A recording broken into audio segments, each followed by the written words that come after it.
장이 끝나도 투자는 끝나지 않는다. 안녕하세요. 어예진의 방과 후 목돈연구소 어예진입니다. 10월 14일 화요일 오늘 코스피 지수 장 초반 2% 넘게 오르면서 사상 최고치를 경신했었는데요. 차익 실현 매물이 쏟아지면서 0.63% 하락한 3,560일에 장을 마무리했습니다. 미중 무역 갈등, 환율 변동성, 금리 정책 변화 등에 대한 경계감도 투자를 움츠러들게 하는 배경으로 분석됩니다. 코스닥 지수는 조금 더 많이 떨어졌습니다. 1.46% 하락한 847에 거래를 마감했습니다. 원달러 환율 5원 20전 오른 1,431원에 장을 마감했네요. 지금 이곳 목동의 기온은 20.8도입니다. 날이 갑자기 추워졌죠? 어예진의 방과 후 목돈연구소 시작합니다. 마이티마우스 소야의 톡톡 띄워드리면서 어예진의 방과 후 목돈연구소 문을 열었습니다. 문자 5540님이 소장님 뭘 그렇게 두드리세요 하셨는데 그 노래 나가는 동안 저도 오늘 고릴라데이잖아요. 고릴라데이 그 이벤트 참여하느라고 박 터트리기거든요. 최대한 막 빨리 해야 되는데 열심히 했는데 잘 안 되네요. 네. 심은영님 소장님 출석이요. 고릴라데이 또 꽝이네요. 제가 꽝 이미 많이 했거든요. 여러분들 더 많이 타가시라고 제가 꽝 다 할게요. 앞으로. 네. 많이 도전해 주세요. 오늘부터요. 올해 마지막 청취율 조사가 시작됐습니다. 02-2로 시작되는 번호로 전화 오면요. 어예진의 방과 후 목돈연구소 듣고 계신다고 꼭 대답해 주세요. 월요일부터 금요일까지 오후 4시에 문 여는 SBS 라디오 어예진의 방과 후 목돈연구소는 무료로 SBS 라디오 들을 수 있는 어플 고릴라 그리고 유튜브 채널 시교라로 함께 하실 수 있습니다. 단문 50원, 장문 100원의 유료 문자 샵 1035 무료 어플 고릴라로 문자 보내주시면 소통하실 수 있는데요. 오늘 방송은요. 이왕이면 고릴라로 함께 하시면 왕이득입니다. 날이면 날마다 찾아오지 않는 고릴라 데이가 찾아왔거든요. 이번에는 당첨 확률이 역대급으로 높다고 하는데요. 휴대폰이나 컴퓨터로 고릴라 어플리케이션 들어가셔서 참여할 수 있어요.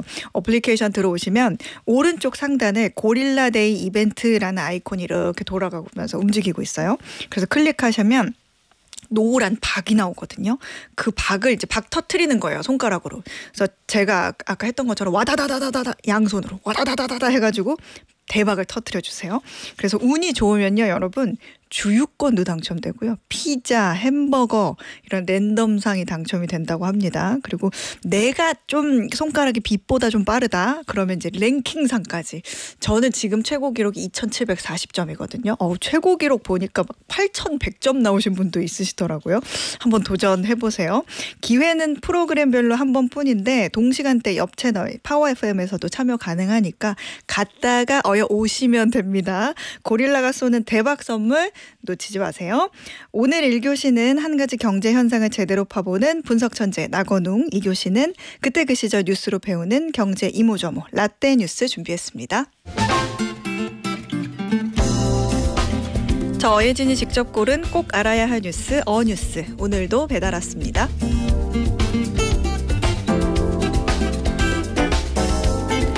요즘 기업들이 앞다투어 짓고 있는 데이터 센터, AI 시대의 심장이라고 해도 과언이 아닌 기술 경쟁의 핵심 인프라입니다.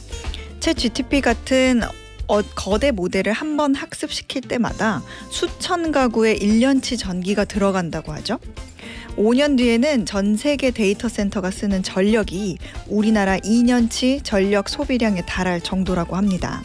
문제는 이걸 다 감당할 땅이 부족하다는 건데요. 예전엔 데이터 센터를 지으려면 넓은 땅이 있어야 한다 인식이 강했지만 이제는 광산, 바다 및 우주까지 그 공간을 넓히고 있습니다. 한때 석탄을 캐다 수명을 다한 폐광은 이제 데이터를 캐는 공간으로 바뀌고 있는데요. 문 닫은 광산은 내부가 넓고 연중 온도가 일정해 냉각 효율이 높은 데다 두꺼운 안반 덕분에 보안성까지 뛰어나다고 합니다. 우리나라에서도 태백과 장성 같은 폐광 지역이 새로운 후보지로 떠오르고 있는데요. 휴전 국가인 한국에선 금융 데이터 같은 인프라가 전쟁 시 공격 대상이 되기 쉽기 때문에 폐광 데이터가 국가 기반 시설을 지킬 대안으로 주목받고 있다고 하네요. 아예 바닷속에 데이터 센터를 넣어버리기도 합니다. 해저에 서버를 설치하면 놀랍게도 고장률이 지상보다 훨씬 낮다고 하는데요. 바닷물로 자연 냉각이 되니 전력 소모도 적고 사람들이 드나들지 않아 공기, 습도 변화에도 영향을 받지 않죠. 중국은 이미 하이난 해안에 세계 최초 해저 데이터 센터를 운영 중입니다. 하다 지구를 떠나 우주에 데이터 센터를 만들려는 시도도 있는데요. 구글과 IBM 그리고 중국 정부가 위성을 띄워 우주에서 데이터를 처리하는 실험을 진행하고 있습니다. 온도가 매우 낮은 우주야말로 데이터 센터에서 돈이 가장 많이 드는 냉각 비용이 거의 들지 않고요. 토지나 전력망 제약도 없습니다. 언젠가 위성이 곧 하늘의 데이터 센터가 될 날도 머지않아 보입니다. AI가 세상을 움직이는 속도가 빨라질수록 그 데이터를 담을 공간은 더 깊고 더 멀리 확장되고 있네요. 이상 뉴스였습니다.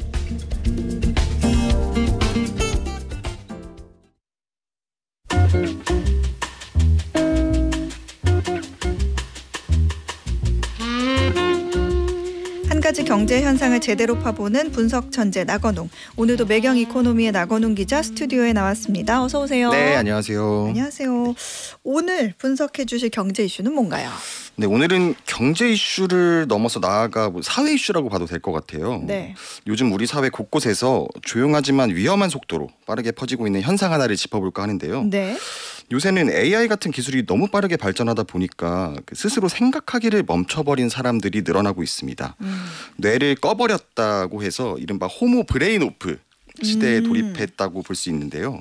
알고리즘이 다 결정해주고 AI가 뭐든지 다 대답해주는 세상에서 나타나는 각종 부작용에 대해서 한번 얘기해 보도록 하겠습니다. 저는 사실은 생각이 너무 많아가지고 뇌를 좀 잠깐이라도 꺼버릴 수 있으면 좋겠다. 그런 생각을 자주 하는데 이게 된다는 얘기죠. 그렇죠. 호모 브레인 오프. 다소 낯선 단어이기도 한데 정확히 어떤 의미예요? 다소 낯설 수밖에 없는 게 이게 제가 만든 말이라서 낯설 수밖에 없고. 근데 하지만 만든 말이긴 하지만 개념 자체에는 아마 공감하시는 분이 많을 거라고 생각을 합니다. 네. 그 호모 브레인 오프는 말 그대로 뇌를 꺼버리고 생각하기를 맡겨버리는 이른바 사고를 외주를 줬다. 이런 현상이 만연한 요즘 세태를 표현한 말인데요. 네. 생각의 스위치를 꺼버렸다는 얘기죠. 그래서 예전에는 직접 경험하고 판단하던 일을 이제는 AI나 알고리즘에 맡겨버리는 경우가 늘어나고 있는 모습을 표현한 단어고요. 최근에는 비슷한 내용을 다룬 호모 브레인리스 이런 책도 나왔더라고요. 하긴 이제 글을 쓸 때 어떤 표현을 좀 떠올릴 때도 오래 걸리더라도 좀 고민을 해가지고 생각을 해내는 게 사실은 의미가 좀 있는 일이긴 한데 그렇죠. 저만 해도 그 과정을 자꾸 줄이고 싶어가지고 어느덧 이게 시간을 내가 너무 많이 쓰는 것 같아 이런 생각을 하는 것 같아요. 그러니까 1분 생각할 거를 한 5초 정도 생각하고 그냥 챗 GPT한테 물어보는 거죠. 그러니까 이런 식으로 호모 브레인 오프 시대를 잘 보여주는 사례가 좀 많을 것 같아요. 네, 말씀하신 대로 챗 GPT 같은 AI가 대표적이죠. 예전에는 치열하게 고민도 하고 검색도 하고 그렇게 해서 결정 내렸던 일들을 이제는 모두 챗 GPT에게 위임하는 이들이 늘어나고 있습니다. 챗 GPT야 이거 보고서 써줘 그냥 끝. 오늘 외출할 때 뭐 입을까? 오늘 저녁 뭐 먹을까? 책 내용을 요약해서 알려줘 등등 굉장히 다양한 그런 사례들이 있고요. 네. AI뿐만 아니라 알고리즘도 마찬가지입니다. 소위 이제 맞춤형 추천이라는 이름 아래 우리는 스스로 선택할 시간과 기회를 외주를 주고 있는 셈인데요. 예를 들어서 콘텐츠 시장을 보면요. 그 넷플릭스 시청 중에서 전체 80%가 맞춤형 추천에서 이루어진다. 그러니까 내가 직접 찾아서 하는 게 아니라 그냥 뜨는 대로 골라서 본다. 이런 보고가 있고요. 유튜브도 이런 게 70% 이상 차지한다고 합니다. 그러니까 직접 검색하기보다는 전면에 노출되거나 아니면 자동 재생되는 다음 동영상을 보게 된다는 얘기죠. 웹툰이나 웹소설도 요새 마찬가지라서 그동안 다양한 콘텐츠와 우연히 만날 수 있는 기회를 우리가 점점 잃어가고 있다. 이렇게 볼 수도 있겠습니다. 그렇네요. 요즘은 콘텐츠뿐만 아니라 이것저것 다양한 분야에서 추천 알고리즘으로 입맛에 맞게 다 떠먹여 주니까 그냥 내가 고르기만 해도 되고 그냥 보기만 해도 되는 맞습니다. 그런 세상이 됐는데 쇼핑도 내가 더 찾고 비교해 볼 필요도 없잖아요. 맞아요. 요새는 패션이고 뷰티고 일반 커머스고 배달이고 저마다 이제 AI 맞춤형 추천 기능을 탑재를 하고 있잖아요. 네. 그래서 과거에는 우리가 상품이 필요하면은 검색을 해서 구입하는 이런 목적형 쇼핑이었다고 한다면요. 요즘에는 알고리즘 추천이나 우연히 노출한 광고 페이지를 통해서 구매까지 이어지는 발견형 쇼핑으로 트렌드가 바뀌는 모습입니다. 그래서 인스타그램이나 틱톡, 유튜브 이런 각종 SNS 플랫폼도 쇼핑 기능을 도입을 하고 있잖아요. 네. 그러면서 이런 현상이 더 두드러지고 있고요. 내가 상품을 고른다고 생각을 할 수 있지만 사실은 시스템이나 플랫폼이 유도한 선택지 안에서만 고르는 것에 나도 모르게 익숙해져 가고 있는 걸지도 모르겠습니다. 그냥 제 얘기 같아요.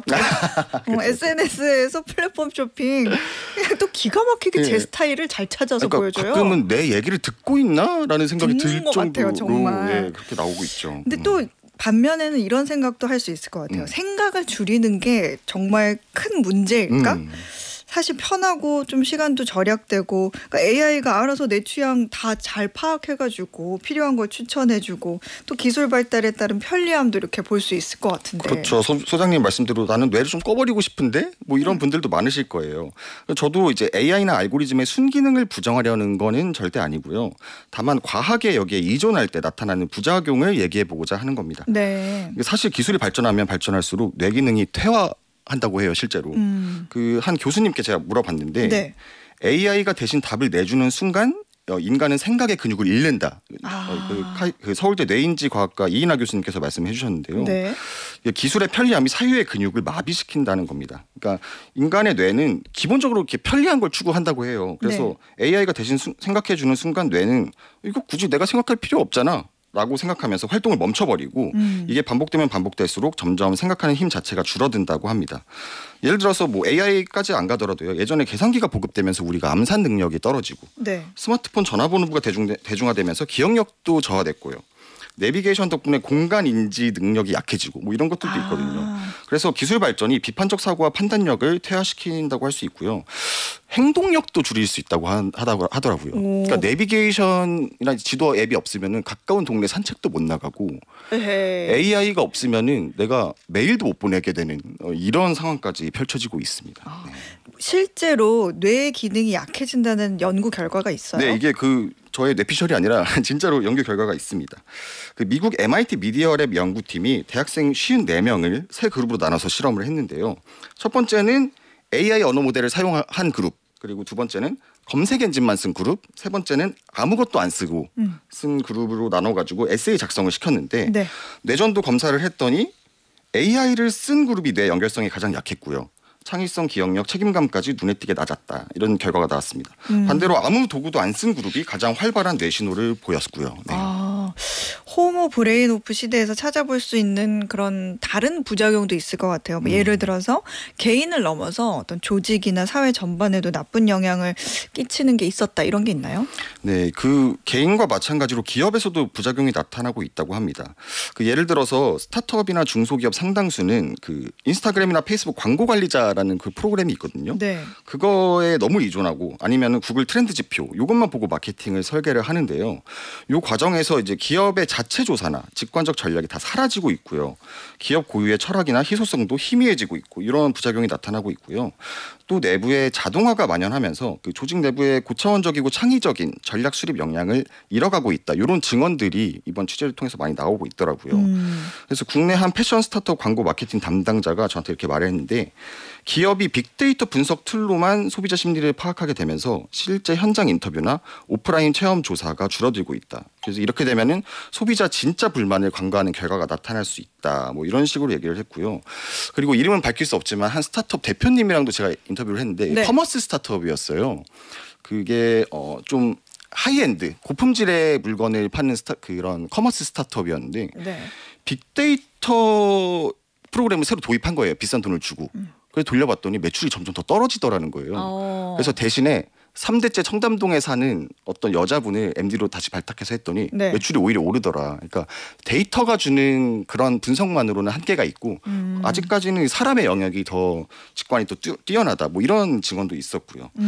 그리고 지금 뭐 마케팅 이런 것도 얘기를 했지만 이 밖에도 뭐 각종 인사평가랄지 뭐 전략 수립이랄지 이런 기업 고유 영역에서 AI 의존도가 늘어나면서 그런 개인이 맞닥뜨리는 AI 부작용을 기업도 고스란히 경험하고 있다고 합니다. 뭐 뭐 편향이랄지 뭐 AI에 따른 환각이랄지 왜곡된 정보 이런 것들이 기업에서도 문제시 되고 있는 거죠. 그러니까 사회 전반에도 뭔가 안 좋은 영향을 좀 줄 수도 있는 게 제가 이코노미스트인가 어디에서 한번 본 기사인데 네. 예전에 요즘에 젊은 사람들이 남녀가 서로 뭔가 마음이 닿아서 사랑하고 이런 게 아니라 네. 서로의 이성을 너무 혐오한다는 거예요. 너무 혐오하는 대상으로 여기는 경우가 점점 많아지고 그렇죠. 정치적 성향도 중간이 줄어들고 양 끝으로 확 갈리는 경우가 굉장히 늘었다는 거예요. 그렇죠. 근데 왜 그런 거 하니 이게 다 SNS의 알고리즘 때문이다. 맞습니다. 하나를 보게 돼서 거기에 조금 시간이 많이 봤다 그러면 계속 관련된 것만 보여주다 보니까 맞아요. 그렇게 되는 거. 저도 딱 지금 그 얘기를 드리려고 했는데요. 네. 요즘에 나타나고 있는 그런 뭐 남염 여현 프레임이랄지 네. 정치랄지 이런 양극화가 호모 브레인오프 시대의 가장 큰 부작용이라고 개인적으로는 생각을 합니다. 그러니까 AI나 SNS 알고리즘이 우리 생각이나 정치적 신념을 한쪽으로 몰아가는 이런 걸 좀 확증 편향이라고 하죠. 이런 네. 부작용이 나타나고 있다고 보는데요. 제 생각에 예전에는 최소 모두가 같은 신문 기사를 보고 뭐 같은 SBS 뉴스를 보고 자신의 생각을 정리했습니다. 근데 요새는 모두가 제각기 다른 콘텐츠를 보게 될 수밖에 없어요. 그러면서 점점 더 자기만의 생각에 빠지기 쉬운 환경이 됐는데요. 맞아요. 예를 들어서 뭐 특정 뭐 정치 이런 거를 하려는 건 아니지만 유튜브에서 진보 성향 콘텐츠를 한번 나도 모르게 한번 클릭을 했어요. 네. 그러면은 이후에는 놀랍게도 그 유사한 그쪽 방향의 콘텐츠만 추천 영상으로 뜨고요. 당연히 보수 쪽도 마찬가지죠. 이렇게 되면은 결국 서로 다른 의견을 볼 기회를 박탈당하게 되고요. 같은 생각만 강화가 되게 되죠. 그래서 이런 양극화에 일조하는 거 아닌가 이런 생각이 들고요. 이 밖에도 뭐 허위 정보나 왜곡된 판단이 사회 전반에 확산하는 위험도 더욱 커지는 중입니다. 요새 유튜브 영상 보면요. 네. AI로 뭐 의학 정보를 물어봐서 그런 컨텐츠가 양산되고 있는데 그 굉장히 위험하거든요. 사실 그렇죠. 잘못된 정보가 확산될 수 있는 맞아요. 거니까요. 그래서 호모 브레인오프 시대의 문제점이 사회 전반으로 좀 확산되고 있는 거 아닌가 이런 생각이 듭니다. 호모 브레인오프 시대 부작용을 좀 줄이기 위해서는 우리가 어떤 노력을 좀 할 수 있을까요? 네, 모든 병이 그렇듯이 가장 기본적인 치료 방법은요. 그 발병 원인을 없애거나 최소화하는 데 있거든요. 그래서 AI와 알고리즘 부작용도 마찬가지입니다. 그 요즘에 화면을 바라보는 이런 스크린 타임을 줄이기, 그다음에 뭐 스마트폰이나 SNS와 거리두기 이런 것들이 이제 디지털 디톡스라고 하잖아요. 네. 이런 게 유행을 하고 있는 이유도 이렇게 좀 호모 브레인오프 시대에 어떻게 보면 반발 작용이 아닌가 이런 생각이 들고요. 그리고 어떤 분께서는 단기 해법으로 AI 내 경고 장치를 도입해야 된다 이런 얘기도 나왔는데요. 예를 들어서 AI와 대화를 나누는 시간이 길어지면 음성으로 경고가 나오는 겁니다. 당신 지금 저와 너무 많은 대화를 하고 있는데요. 뭐 이런 식으로 경고 메시지를 준다거나 이런 식으로 술, 담배처럼 부작용 경고를 표시하는 규제가 곧 AI에도 전면적으로 시행될 것으로 보는 전문가들도 있었습니다. 결국에는 이제 개인의 노력만으로는 좀 어려울 수도 있을 것 같은데 AI든 뭐 스마트폰이든 워낙 중독성이 강하기도 하고 또 우리 일상에서 앞으로 더더욱 뗄래야 뗄 수 없는 기술이 되기도 했잖아요. 맞아요. 그래서 개인의 노력, 뭐 디지털 디톡스 이런 것도 좋지만요. 결국에는 교육이 바꿔야 된다는 의견이 정말 많이 나오고 있습니다. 특히 우리나라에서 호모 브레인오프가 강한 이유가 우리나라의 정답 중심 교육 이런 것들이 바뀌어야 한다는 얘기가 많았는데요. 우리는 그동안 질문보다는 암기, 과정보다는 결과를 좀 중시해온 교육이 있었잖아요. 네. 그러니까 AI가 정답을 빠르게 제시하면 오히려 이게 반가운 거예요. 어차피 난 정답만 알면 되니까. 그래서 가뜩이나 성적이나 효율에 매몰돼서 비판적 사고가 메말랐었는데 AI 이용이 되면서 이런 비판적 사고 결핍이 더 깊어졌다는 얘기가 나오고요. AI를 올바로 쓰는 법을 정규 교육 과정에 편입시켜야 된다 이런 얘기도 나오고 있습니다. 우리나라뿐만 아니라 전 세계에서 AI 리터러시 교육 이런 키워드가 화두로 떠올랐는데요. AI를 잘 활용하는 방법을 교육하는 것도 중요하지만 여기서 더불어서 위험성을 경고하고 인간 고유의 비판적 사고와 창의력 이런 것들이 중요하다 이런 강조하는 교육을 병행하고 있습니다. 한국도 이런 고민이 필요한 시점인 것 같고요. 네. 이경정 경희대 교수님께서 말씀하시기로는 직접 코딩을 해보는 경험도 좋다라고 하더라고요. 그러니까 기계도 결국 인간이 만든 거고 실수도 하고 오류도 정말 많다는 거를 코딩을 해보는 경험을 통해서 직접 체감할 수 있다고 하더라고요. 그래서 코딩 교육을 적극적으로 늘리고 편입하는 것도 방법인 것 같습니다. AI를 아예 쓰지 않는 거는 이제 앞으로는 좀 뒤떨어질 수도 있으니까 네. 어려울 수도 있고 조금 더 똑똑하게 가릴 것은 가리면서 쓰는 게 중요할 듯 싶네요. 맞습니다. AI에 너무 의존하지 말고요. 철저히 도구로 방식만 활용을 하고 스스로 주체성을 잃지 않는 것이 중요한데요. 예를 들어서 이렇게 보고서를 쓸 때 AI가 써준 문장을 그대로 복사 붙여넣기 하는 것보다는요. 그 답변을 검토하고 비교해보는 이런 과정이 중요합니다. 그래서 AI가 제시한 결과를 그대로 믿지 말고 자기 결과를 활용해서 자기 논리를 세우는 능력을 키우는 것이 중요하다고 볼 수 있겠습니다. 사고의 주인은 AI가 아니라 결국 계속 인간이어야 한다는 것을 잊지 말아야 될 것 같습니다. 오늘 내용 들으시면서 이영희님, 안직환님, 이혜정님 같은 생각하고 계시는 것 같아요. 예전에는 지인 전화번호 20, 30개는 거뜬히 외웠는데 그러니까요. 이제는 외울 필요 없이 모르고 살고 있다고 맞아요. 그런 얘기를 해주셨네요. 네. 지금까지 매경 이코노미 나건훈 기자였습니다. 고맙습니다. 네, 감사합니다. 네, 저희는 노영심의 별걸 다 기억하는 남자 들으면서 1교시 마무리할게요. 매주 월요일부터 금요일 오후 4시부터 5시까지 경제에 관한 모든 것을 충전하는 시간이죠. SBS 라디오 어예진의 방과후 목돈연구소와 함께하고 계십니다. 오늘부터 청취율 조사 기간인데 8100님께서 오후 4시마다 제게 좋은 경제 지식 쌓아주는 것에 대한 보답을 할 수 있는 시기가 됐네요. 청취율 조사는 믿고 맡겨주세요. 이렇게 보내주셨습니다. 8100님 잘 부탁드립니다. 감사합니다. 그리고 8565님 241번 버스 기사입니다. 라디오 세팅해놓고 운행 나갈 준비합니다. 화이팅 한번 외쳐주세요. 네, 8565님 화이팅! 오늘도 안전운전 부탁드립니다. 우리 이벤트 있잖아요. 고릴라 이벤트. 와, 우리 방송 청취자분들 당첨되신 분들 많은 것 같아요. 0759님 피자 당첨되셨고 김신혜님, 장성호님은 주유권 당첨되셨어요. 박상우님께서는 팁을 주셨는데 이 박 터트리게 할 때 박 안에 있는 고릴라를 누르면 점수가 엄청나게 올라간대요. 참고하시면 좋겠습니다.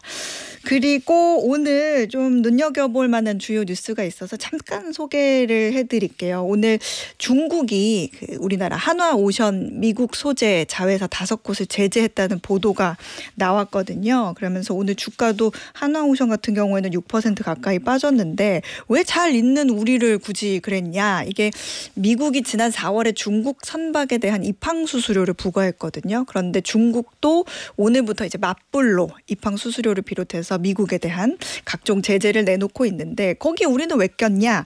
이 미국과 이 마스가 프로젝트의 중심에 우리나라가 있잖아요. 그러다 보니까 그리고 특히 한화 필리 조선소가 또 한미 조선 협력을 상징하는 마스가의 중심이다 보니까 우리가 그 타겟이 된 것 같습니다. 네, 그래서 아무래도 한화오션이나 이런 회사들이 미국 정부 조사에 협력 지원해서 중국의 주권, 안전, 발전 이익을 위협하고 있다.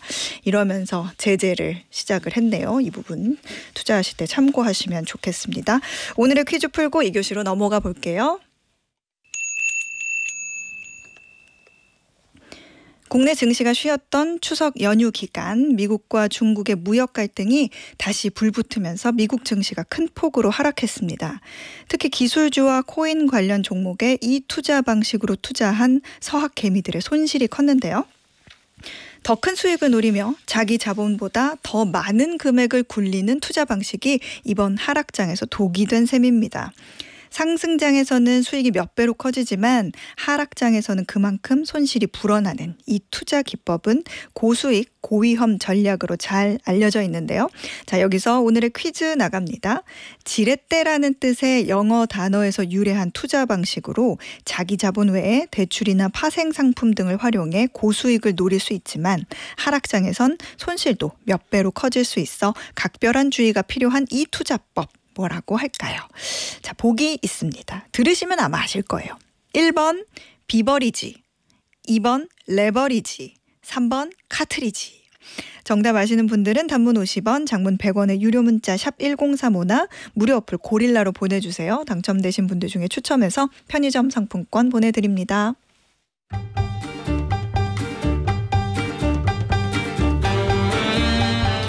타임머신을 타고 그때 그 시절 뉴스를 다시 읽어보고 경제 이모저모를 배우는 라떼 뉴스.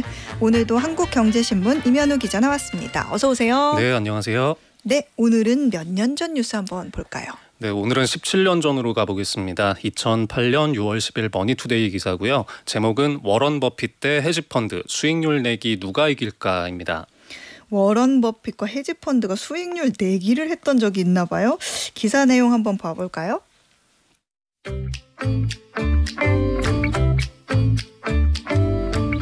투자 전문가들이 신중하게 고른 포트폴리오라면 장기적으로 S&P 500 지수 상승률보다 높은 수익을 낼 수 있을까요? 이 문제의 정답은 가치 투자의 귀재인 워런 버핏과 뉴욕의 한 헤지펀드가 알려줄 듯합니다. 워런 버핏은 헤지펀드 회사인 프로테제 파트너스와 수익률을 두고 내기를 걸었습니다.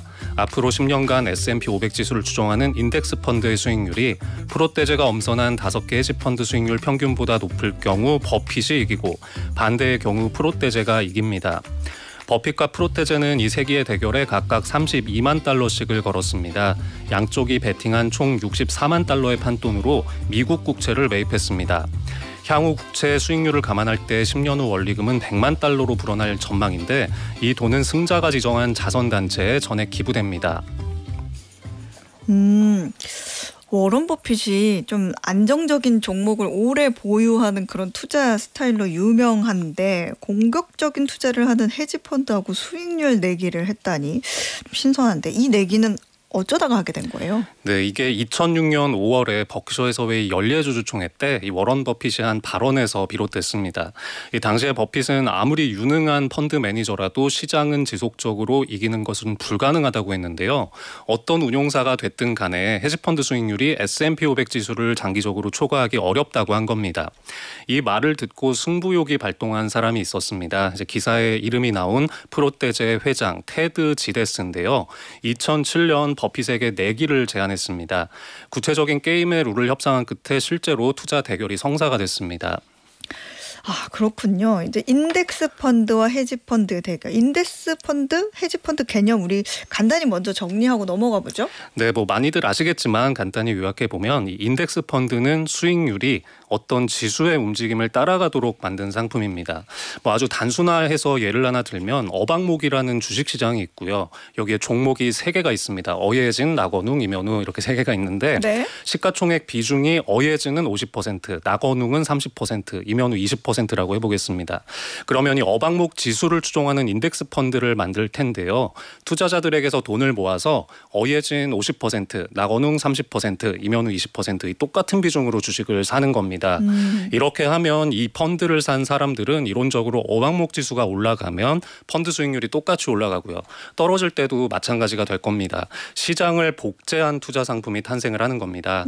이 워런 버핏이 투자한 S&P 500 인덱스 펀드도 비슷한 원리인데요. 이 S&P 500이 미국을 대표하는 상장사 500개가 포함이 돼 있잖아요. 그래서 이제 미국 경제와 산업이 성장할수록 지수도 상승하는 구조라는 거 많이 아실 겁니다. 심플하게 버핏은 이제 여기에 베팅을 한 겁니다. 이 S&P 500 말고도 한국과 일본, 중국, 유럽 등등 여러 증시의 대표 주가 지수를 기초로 해서 뭐 인덱스 펀드 많이 나와 있습니다. 그러니까 차 한 대 같이 다 태워서 같이 가는 거니까 마치 인덱스 펀드는 뭐랄까? 버스 전용 차선을 달리는 버스처럼 이렇게 정해진 정거장을 차례로 도는 그런 안정적인 투자인 것 같아요. 시장 전체에 같이 올라타는 버스니까 위험도 이제 분산을 통해서 위험을 가급적인 좀 줄여보자라고 하는 보수적인 투자법이겠네요. 네, 맞습니다. 이제 반대로 헤지펀드는 고위험 고수익을 추구하는 속성이 강하죠. 이제 S&P 500 정도의 수익률로는 만족을 못한다는 겁니다.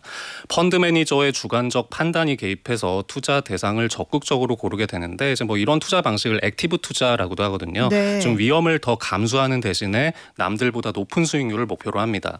이 대신에 고급 인력을 부리는 거니까 수수료는 한참 비쌀 거고요. 이거는 그럼 이렇게 하면 되겠네. 운전자가 직접 핸들을 잡고 네네. 빠른 길이라고 판단되는 골목을 질주하는 스포츠카에 가깝다. 그러니까 스포츠카는 또 기름값도 고급 휘발유 넣어야 되니까 수수료가 비싸고. 그러니까 정리하면 인덱스 펀드는 안전하고 예측 가능하지만 속도는 좀 제한이 돼 있고 헤지 펀드는 조금 더 위험하지만 더 빠른 수익을 노릴 수도 있는 투자 방식이다.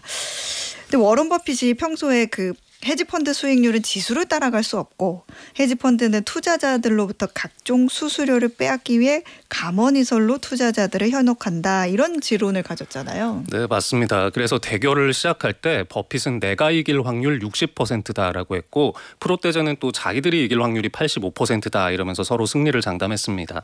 이 프로테제는 2002년에 설립이 돼서 2007년까지 95%의 누적 수익률을 기록한 경험이 있었습니다. 이 헤지펀드의 능력은 시장이 힘들 때 더 빛난다 이렇게 자신을 했는데 물론 워런 버핏이라는 거목과 대결을 하면서 상당한 홍보 효과를 누렸으니까 이기든 지든 뭐 얻을 게 많았던 게임인 것 같기는 합니다. 이게 2008년에 내기를 시작했는데 결과 어떻게 나왔어요? 네, 10년 뒤에 확인해 보니까 역시나 뭐 명불허전입니다. 워런 버핏이 이겼습니다. 2008년에 시작해서 2017년의 마지막 증시 거래일까지 10년치 성과를 정산해 보니까 네. 이 버핏이 투자한 인덱스 펀드는 연평균 수익률이 7.1%였고요. 프로떼자 헤지 펀드는 2.2%에 그쳤습니다. 이 버핏이 지정해둔 단체에 실제로 기부가 이루어지면서 이 게임은 훈훈하게 끝났습니다. 헤지 펀드가 장기 투자로 이길 수 있는 가능성에 베팅을 한 게 좀 실수가 아니었나 그런 생각도 드는데 어쨌든 2008년에 근데 생각해 보면 글로벌 금융위기도 있었잖아요. 그래서 그때 S&P 500도 엄청 폭락을 했기 때문에 그래도 이렇게 잘 나올 수 있을까 했는데 버핏이 그래도 이겼네요. 네, 사실 초반에는 버핏이 좀 밀리는 듯한 느낌도 있었습니다. 네. 2008년에 S&P 500 인덱스 펀드가 마이너스 37%까지 손실을 냈는데요. 헤지 펀드도 손실을 봤지만 그것보다는 나았습니다. 마이너스 20%대 초반이었습니다. 하지만 이런 구도가 오래 가지는 않았습니다. 2009년에 증시가 급반등하면서 이후에는 매년 인덱스 펀드가 앞섰고요. 결국은 버핏의 압승으로 마무리가 됐습니다. 그렇군요. 그 워런 버핏의 유언장 얘기 들어보면 내가 죽으면 재산의 90%는 S&P 500 인덱스 펀드에 나머지 10%는 미국 국채에 투자하라 이렇게 적었다는 얘기 굉장히 유명하잖아요. 그 이제 본인의 회사인 버크셔 해서웨이는 직접 기업을 골라서 투자하지만 이제 일반 투자자들에게는 시장 대표 지수에 투자할 것을 조언해 왔던. 네, 맞습니다. 뭐 이제 개인 투자자들이 보통 이제 한 방의 대박을 꿈을 꾸면서 다들 주식을 시작하시지만 사실 투자하다 보면 이런저런 노력과 비용이 참 많이 드는 게 사실이죠. 그래서 좀 전문가가 아닌 이상 평범한 개인들은 종목을 고르고 매매 타이밍 잡느라 고민 너무 하지 말고 인덱스 펀드에 돈 마음 편하게 묻어놓고 일을 열심히 하는 게 낫다. 이게 이제 워런 버핏의 일관된 조언이었고요. 네. 장기 투자를 통한 복리 효과를 좀 강조를 해왔죠. 그 헤지펀드와의 내기에서 숨은 공신이 알고 보니까 수수료였다 이런 얘기가 있네요. 얼마나 영향을 미쳤길래요? 네, 사실 이 내기가 시작할 때부터 월스트리트에서는 복병 중에 하나가 수수료일 수 있다 이렇게 지적해 왔습니다. 이 버핏이 선택한 S&P 500 인덱스 펀드의 수수료는 연 0.15%였던 반면 헤지펀드는 연 2.5%씩 수수료를 부과했는데요. 17배 차이가 나는 겁니다. 버핏은 실적은 좋아지기도 하고 나빠지기도 하지만 수수료는 절대 없어지지 않는다 이렇게 말한 적이 있는데 똑같은 수익률을 올리더라도 10년간 누적되는 수수료가 성과를 갉아먹는다는 겁니다. 그래서 뭐 청취자 여러분들께서도 특히 뭐 이렇게 장기 투자하실 상품 고를 때는 네. 수수료도 중요하게 좀 보셔야 되겠습니다. 최근 그 뭐 코스피 지수나 S&P 500 지수 흐름을 보면 좀 나란히 신기록을 세우기도 했잖아요. 근데 주식 시장이라는 게 사실 언제 어떻게 될지 또 모르는 곳이잖아요. 그래서 이렇게 불확실성이 높고 또 변동성이 큰 시장에서 정말 우리가 주가를 예측할 수 있을까?라는 어떤 근본적인 질문에 대해서 연구하는 사람들도 굉장히 많아요. 그래서 시장 수익률을 뛰어넘는 초과 수익이라는 게 가능할까라는 이런 물음에 혹시 답이 나온 게 좀 있어요? 네, 사실 뭐 투자에 대한 연구 중에 재밌는 게 좀 많은데요. 뭐 네. 널리 알려진 사례 2개 정도만 소개해드리겠습니다. 2000년에 월스트리트 저널이 개최한 주식 투자 수익률 대회가 있었는데요. 네. 참가자가 원숭이 한 마리, 펀드 매니저 4명, 일반 투자자 4명이었습니다. 여기서 원숭이는 이 신문에 실린 주식 시세표에 다트를 던져서 종목을 고르는 가상의 원숭이였는데 네. 이 원숭이가 수익률 1등을 했습니다. 대회 기간에 장이 별로 좋지가 않았는데 네. 펀드 매니저들은 원금을 13% 까먹었고요. 일반 투자자는 28%를 까먹었습니다. 근데 원숭이의 포트폴리오는 마이너스 2.7%가 나왔습니다. 또 2002년에 영국에서는 5살 어린이, 증권 전문가, 점성술사가 수익률 대결을 했는데 이 어린이는 이 우량주 이름이 적힌 쪽지 중에 뽑아서 종목을 골랐거든요. 근데 이 증권 전문가들은 마이너스 46%, 아이고. 점성술사는 마이너스 6% 나왔고 어린이는 플러스 5.8%를 기록했습니다.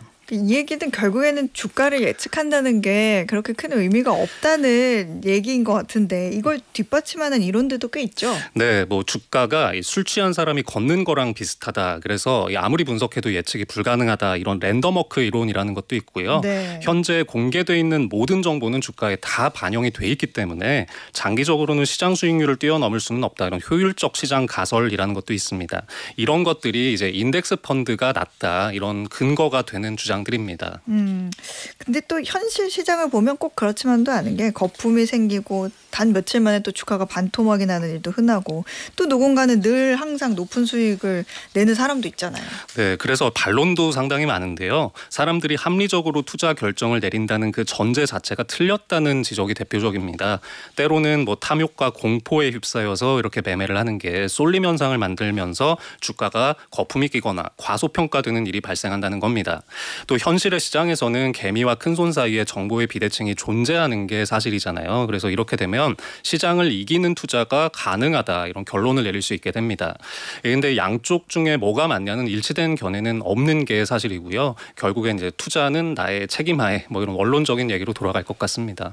그래도 워런 버핏이 이겼듯이 좀 결국 장기적으로는 뭐 미국 지수, 뭐 S&P 500 같은 이런 투자가 가장 강했다는 걸 우리가 경험적으로는 좀 알고 있잖아요. 그래서 우리 어방목 청취자분들 중에서도 S&P 500 꾸준히 사모으는 분들도 많으실 거예요. 네, 뭐 요즘에는 펀드보다 뭐 ETF를 많이 하시잖아요. 이제 S&P 500 지수를 추종하는 ETF 투자 규모가 굉장히 많이 불어났습니다. 우리나라 증시에 상장된 ETF가 현재 1,000개를 넘고 있는데 가장 덩치가 큰 게 한 자산운용사가 내놓은 미국 S&P 500 ETF입니다. 이 ETF의 덩치는 순자산 총액으로 따지는데요. 10조 원을 얼마 전에 넘어섰습니다. 이 예전 국내 ETF 시장에서는 코스피 200 지수를 따라가는 이 상품이 오랫동안 뭐 상위권의 터줏대감이었는데 뒤로 살짝 밀리게 됐고요.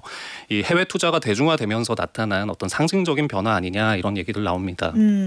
ETF 얘기 나온 김에 투자할 때 알아두면 좋은 것들 좀 정리해보죠. ETF가 주식 종목처럼 이제 사고 팔 수 있는 인덱스 펀드잖아요. 근데 때마침 오늘이 또 대한민국 ETF 시장의 생일이라고 하더라고요. 네, 2002년 10월 14일에 국내 증시에 ETF가 처음 상장돼서 거래를 시작했습니다. 오늘이 23번째 생일인 거고요.